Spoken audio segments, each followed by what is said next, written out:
ஹாய்ங்க. இன்றைக்கி நான் யூஸ் பண்ணுற ஹேர் சீரம் பற்றி சொல்கிறேன். அந்த சீரம் யூஸ் பண்ணிங்கன்னா ரிசல்ட் நல்லா தான் இருக்குது. நான் யூஸ் பண்ணிகிட்ருக்கேன். இது தாங்க அந்த சீரம், பயோலெட் சீரம். அவகோடா ஃப்ளேவருங்க. ஹேருக்கு நல்லாயிருக்கு. நீங்கள் பார்த்தீங்கன்னா கோகோனட் ஆயிலு இந்த மாதிரி ஆயிலெலாம் யூஸ் பண்ணுறத விட இந்த மாதிரி ஹேர் சீரம் வாங்கி யூஸ் பண்ணுங்கள், நல்லாயிருக்கும். சரிங்களா? இந்த மாதிரி 2 ட்ராப்ஸ் எடுத்துக்கோங்க. எனக்கு 2 ட்ராப்ஸ்லாம் பத்தாதுங்க மக்களே.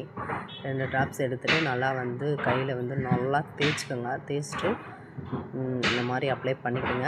அப்புறமேட்டு பார்த்தீங்கன்னா ஹேர் குளிச்சுட்டு வந்துட்டு ஈரத்தோடு அப்ளை பண்ண வேணாம்.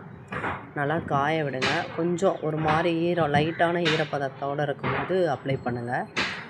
சரிங்களா? ஸ்மெல் பார்த்திங்கன்னா செம்மையாக இருக்கும், நல்லாயிருக்கும். ஒரு மாதிரி லைட் வெயிட்டான சீரங்க இது. ரொம்ப நல்லாயிருக்கு சீரம். வாங்கி யூஸ் பண்ணுங்கள். இந்த மாதிரி தான் அப்ளை பண்ணணும். சரிங்களா? ஆயிலெலாம் யூஸ் பண்ணிங்கன்னு வச்சுக்கோங்க, மூஞ்சி ஃபுல்லாகவே எண்ணெய் வழிகிற மாதிரி இருக்கும். இதே சீரம் யூஸ் பண்ணிங்கன்னா நல்லாயிருக்கும். சரிங்களா? அதுக்காக ஆயிலெலாம் யூஸ் பண்ண வேணாம்னு சொல்ல. ஆயில் யூஸ் பண்ணிங்கன்னா ஒரு மணி நேரம் கழித்து வாஷ் பண்ணிடுங்க ஹேரை. ரொம்ப விட்டிங்கன்னா ஹேர்லாம் ஒரு மாதிரி ஸ்மெல் அடிக்கும். சிக்கு வாஷ் மாதிரி அடிக்கும் தானே. நல்லா தவிர்த்துருங்க. ஓகேங்க, பாய். சப்ஸ்கிரைப் பண்ணுங்கள் மக்களே.